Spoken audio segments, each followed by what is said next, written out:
ಈ ಬಾಕ್ಸಸ್ ಗಳನ್ನು ಈ ಯೂನಿಟ್ ಅಲ್ಲಿ ಮಾಡಬೇಕು ಎಂಬ ಆಲೋಚನೆ ಮಾಡಿದಾಗ ನಮಗೆ ಇಲ್ಲಿ ಲೋಕಲಿ ಈ ಇಂಡಸ್ಟ್ರಿಗಳು ಇಲ್ಲದ ಕಾರಣ ಸ್ಕಿಲ್ಡ್ ವರ್ಕರ್ಸ್ ಸಿಗೋದು ಬಹಳ ಕಷ್ಟ ಆಗಿದೆ. ನಮ್ಮ ಮಾಲೀಕರಾದ ಸುಭಾಷ್ ಕಾಮತ್ ಮತ್ತು ಮಹೇಶ್ ಕಾಮತ್ ಅವರು ಅದನ್ನು ನಮ್ಮ ಇಲ್ಲಿಯ ಸ್ಥಳೀಯ ಮಹಿಳೆಯರಿಗೆ ಒಂದು ಉದ್ಯೋಗ ಅವಕಾಶವನ್ನು ಕೊಡುವ ದೃಷ್ಟಿಯಲ್ಲಿ ಅವರಿಗೆ ಟ್ರೈನಿಂಗ್ ಕೊಡಿಸಿ ಅದನ್ನು ಇಲ್ಲಿಯೇ ಮ್ಯಾನುಫ್ಯಾಕ್ಚರಿಂಗ್ ಮಾಡಲು ಶುರು ಮಾಡಿ ಇವಾಗ ಅವರು ಎಕ್ಸ್ಪರ್ಟ್ಸ್ ಬಾಕ್ಸ್ ಮೇಕರ್ಗಳಾಗಿ ತಯಾರಿಯಾಗಿದ್ದಾರೆ. ನಮಸ್ಕಾರ, ನಾನು ಮಂಜುನಾಥ್ ಕಾಮತ್. ಆಭರಣ ಇನ್ನೋವೇಟಿವ್ಸ್ ನಲ್ಲಿ ತಯಾರಾಗುವಂತಹ ಬ್ಯಾಗಿನ ಕಥೆಯನ್ನ ಹಿಂದಿನ ವಿಡಿಯೋದಲ್ಲಿ ನೋಡಿದಿರಿ.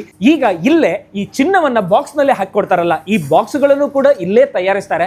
ಬನ್ನಿ ಇದನ್ನ ಹೇಗೆ ತಯಾರಿಸ್ತಾರೆ, ಇಲ್ಲೂ ಕೂಡ ಎಷ್ಟು ಜನ ಉದ್ಯೋಗದಲ್ಲಿದ್ದಾರೆ ಎನ್ನುವುದನ್ನ ನೋಡೋಣ. ಅದಕ್ಕಿಂತ ಮುಂಚಿತವಾಗಿ ಒಂದು ವಿಷಯವನ್ನ ನಾನು ಹೇಳಲೇಬೇಕಿತ್ತು. ಗೋಕರ್ಣ ಪರ್ತಗಾಳಿ ಮಠದ 550ನೇ ವರ್ಷದ ಸಂದರ್ಭದಲ್ಲಿ ಭಾರತದ ಪ್ರಧಾನಿ ಮೋದಿ ಅವರು ಬಂದು ಶ್ರೀರಾಮನ ವಿಗ್ರಹವನ್ನ ಉದ್ಘಾಟನೆ ಮಾಡಿದ್ರು. ಅವರು ಸೇರಿದಂತೆ ಅಲ್ಲಿ ಬಂದ ಗಣ್ಯರಿಗೆ ಅಂದಾಜು ಒಂದು 3,500 ಜನರಿಗೆ ಸ್ಮರಣಿಕೆಯನ್ನು ಕೊಡುವಾಗ ಈ ಬ್ಯಾಗ್ ಅನ್ನ ಕೊಡ್ಲಾಗಿತ್ತು. ಈ ಬ್ಯಾಗ್ ನಿರ್ಮಾಣ ಆಗಿದ್ದು ಈ ನಮ್ಮ ಆಭರಣ ಇನ್ನೋವೇಟಿವ್ಸ್ ನಲ್ಲೇ. ಈಗ ಈ ಬ್ಯಾಗಿನ ಕಥೆಯಲ್ಲ, ಬಾಕ್ಸಿನ ಕಥೆಯನ್ನ ನೋಡೋಣ. ನಮಸ್ಕಾರ, ನಾನು ದೀಪಕ್ ನಾಯಕ್ ಸುಜೀರ್. ಈ ಹಿಂದೆ ನಾವು ಇದನ್ನು ಹೊರಗಿಂದ ತರಿಸ್ತಾ ಇದ್ವಿ. ಆಗ ಆ ಮ್ಯಾನುಫ್ಯಾಕ್ಚರರ್ಸ್, ಹೋಲ್ಸೇಲರ್ ಮತ್ತು ಟ್ರೇಡರ್ಸ್ ಗಳ ಮಾರ್ಜಿನ್ ಗಳು ಸೇರಿ ಟ್ರಾನ್ಸ್ಪೋರ್ಟೇಷನ್, ಈ ಡ್ಯಾಮೇಜಸ್ ಗಳು ಸೇರಿದಾಗ ಲ್ಯಾಂಡಿಂಗ್ ಕಾಸ್ಟ್ ಬಹಳ ಜಾಸ್ತಿ ಆಗ್ತಾ ಇತ್ತು. ಅದನ್ನು ನಮ್ಮಲ್ಲೇ ಉತ್ಪಾದಿಸುವುದರಿಂದ ಮ್ಯಾನುಫ್ಯಾಕ್ಚರರ್ ಪ್ರೈಸ್ ಅಲ್ಲಿ ನಾವು ನಮ್ಮ ಶೋರೂಮ್ ಗಳಿಗೆ ಸಪ್ಲೈ ಮಾಡ್ತಾ ಇದ್ವಿ. ಇದರಿಂದ ನಮ್ಮ ಗ್ರಾಹಕರಿಗೆ ಒಂದು ಪ್ರಯೋಜನ ಅಂತ ನಾನು ಹೇಳಲು ಬಯಸ್ತೇನೆ. ಈ ಬಾಕ್ಸಸ್ ಗಳನ್ನು ತಯಾರಿಸಬೇಕಾದ್ರೆ ಇದಕ್ಕೆ ನಾವು ನಮ್ಮದೇ ಆದ ಒಂದು ಮೋಲ್ಡ್ ಗಳನ್ನು ಇಲ್ಲೇ ನಮ್ಮಲ್ಲೇ ಅದಕ್ಕೆ ಬೇಕಾದಂತಹ ಕಟ್ಟಿಂಗ್ಸ್, ಫೋಮು, ಬೋರ್ಡ್ ಗಳನ್ನೆಲ್ಲ ತಯಾರಿಸಿ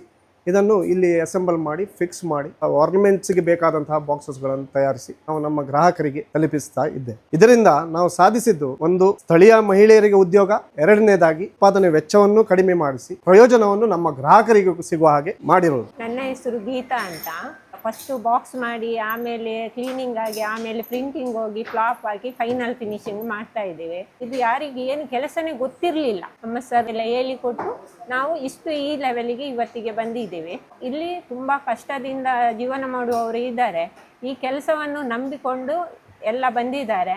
ಮತ್ತು ಈ ಕೆಲಸ ಮಾಡಿ ಎಷ್ಟೋ ಜನ, ತುಂಬ ಜನ, ಇಲ್ಲಿ 10ರಲ್ಲಿ 9 ಜನ ತನ್ನ ಮಕ್ಕಳಿಗೆ ಎಜುಕೇಶನ್ ಕೊಡುವ ಧೈರ್ಯದಲ್ಲಿ ಇಲ್ಲಿ ಕೆಲಸ ಮಾಡ್ತಾರೆ. ನಾವು ಹೀಗೆ ಈ ಯೂನಿಟ್ ಅಲ್ಲಿ ಬಾಕ್ಸಸ್ ಮತ್ತೆ ಬ್ಯಾಗ್ ಗಳನ್ನು ಮ್ಯಾನುಫ್ಯಾಕ್ಚರಿಂಗ್ ಶುರು ಮಾಡಿದ ಮೇಲೆ ನಮ್ಮ ಹೊಸ ಮಳಿಗೆಗಳಿಗೆ ಬೇಕಾದಂತಹ ಟ್ರೇಸ್ ಗಳನ್ನು ಹಾಗೆ ಡಿಸ್ಪ್ಲೇ ಸ್ಟ್ಯಾಂಡ್ಸ್ ಗಳನ್ನು ಕೂಡ ನಾವು ಇಲ್ಲಿ ಮಾಡಲು ಪ್ರಾರಂಭಿಸಿದೆವು. ಇದರಲ್ಲಿ ಸುಮಾರೊಂದು ವೆರೈಟಿಯ ಟ್ರೇಸ್ ಗಳನ್ನು ಮತ್ತು ಸುಮಾರೊಂದು ವೆರೈಟಿಯ ಡಿಸ್ಪ್ಲೇ ಸ್ಟ್ಯಾಂಡ್ ಗಳನ್ನು ನಾವು ನಮ್ಮಲ್ಲೇ ಮ್ಯಾನುಫ್ಯಾಕ್ಚರಿಂಗ್ ಮಾಡಿ ನಮ್ಮ ಮಳಿಗೆಗಳಿಗೆ, ಹೊಸ ಮಳಿಗೆಗಳಿಗೆ ಮತ್ತು ಎಕ್ಸಿಸ್ಟಿಂಗ್ ಮಳಿಗೆಗಳಿಗೂ ಸಹ ಕೊಡ್ತಾ ಇದ್ದೆ. 90 ವರ್ಷಗಳ ಈ ಒಂದು ಹಿರಿಯ ಒಂದು ಉದ್ಯಮಕ್ಕೆ 1500ಕ್ಕೂ ಹೆಚ್ಚು ಮಂದಿ ಉದ್ಯೋಗಿಗಳಿದ್ದಾರೆ. ನಾವೀಗ ಆಭರಣ ಇನ್ನೋವೇಟಿವ್ಸ್ ನಲ್ಲಿ ನಿಮ್ಗೆ ತೋರಿಸಿರೋದು ಕೇವಲ ಒಂದು 30-35 ಜನರ ಕೆಲಸವನ್ನು ಮಾತ್ರ.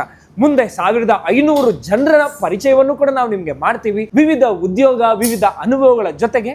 ನಮಸ್ಕಾರ.